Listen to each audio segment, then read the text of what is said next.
শুধু তোমারই জন্য ধারাবাহিকে আর কোনোদিনও দেখা যাবে না অভিনেতা শুভ্রজিৎ সাহাকে। ধারাবাহিকে এবার রাহুলের চরিত্রে অন্য অভিনেতাকে নেওয়া হলো, কিন্তু কেন রাহুলের চরিত্রে মুখ বদল হলো?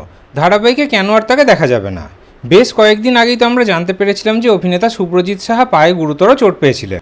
শুটিং সেটেই পায়ে চোট পেয়ে পায়ের লিগামেন্ট ছিঁড়ে গেছিল, কিন্তু তারপরেও তিনি ধারাবাহিকের কাজ চালিয়ে গেছেন। কিন্তু যত দিন গেছে পায়ের ব্যথা আরও বেড়েছে। ডাক্তার তাকে বিশ্রাম নিতে বলেছিল, কিন্তু অভিনেতা মাঝখানে একদিন গ্যাপ দিয়ে ধারাবাহিকের কাজ চালাচ্ছিলেন। কিন্তু তারপর এমআরআই রিপোর্ট আসার পরে জানা যায় যে পায়ের অবস্থা খুব একটা ভালো নয়। সেই কারণে তারপর অভিনেতার পায়ে প্লাস্টারও করতে হয়েছে। প্লাস্টার করা পা নিয়েও ধারাবাহিকের কাজ চালিয়ে গেছেন অভিনেতা। কিন্তু যত দিন গেছে শারীরিক কষ্ট বেড়েছে, অভিনেতার পায়ের ব্যথাও বেড়েছে। সেই কারণে এবার শুধু তোমারই জন্য ধারাবাহিকটি চিরকালের জন্য ছেড়ে দিলেন অভিনেতা, কারণ বিশ্রাম না নিলে পা ঠিক হবে না। সেই কারণে এত বড় সিদ্ধান্ত নিতে হলো অভিনেতাকে।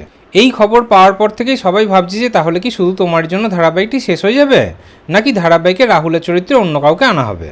খবর পাওয়া যাচ্ছে যে শুধু তোমার জন্য ধারাবাহিকে রাহুলের চরিত্রে এক অন্য অভিনেতাকে আনা হচ্ছে। তিনিও বেশ জনপ্রিয় অভিনেতা।